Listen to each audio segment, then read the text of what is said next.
heroes, I'm Genesis Butler, an activist, a Marvel superhero, a vegan, and a friend to all animals, and I think small actions can lead to big change, so I hope we can make some big changes together. That's why you're all my heroes. Today I'm going to talk to the environment editor at the Guardian newspaper in England, Damien Carrington, and you won't believe what I found out talking to him. All right, let's watch together. As Joseph Poore at Oxford University said, it's the single biggest thing you can do to help the environment is to reduce your meat and dairy consumption. So I'm doing that.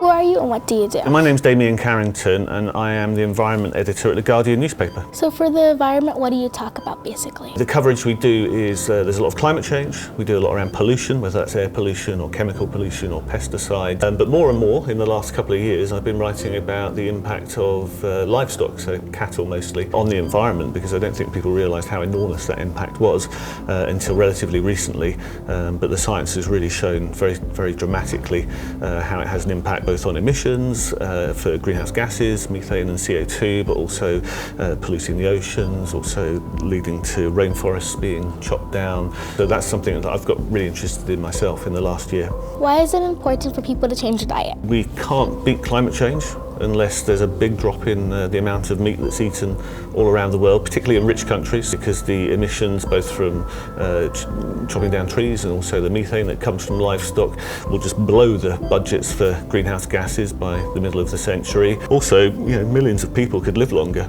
if they ate better diets, and that seems like a pretty powerful argument to me.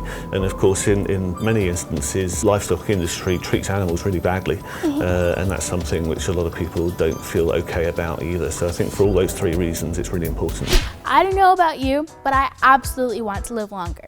Comment a thumbs up emoji if you agree.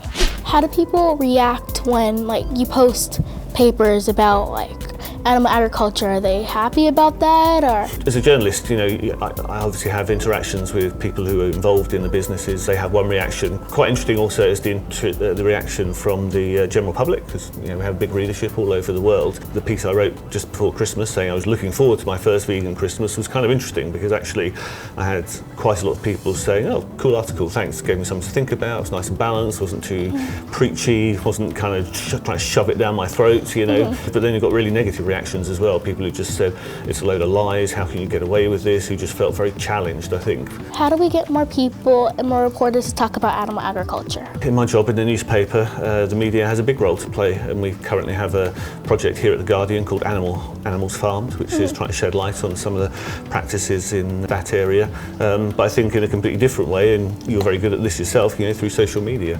Expose the bad practices and try and promote the positive ones. Don't forget to like, comment, and subscribe, and hit that notification bell. It was so amazing hearing what Damien had to say about the impact of our diet on the environment. Let me know your thoughts in the comments below, and make sure you're subscribed and that you hit that notification bell, and keep watching to see who I talk with next. Bye, heroes.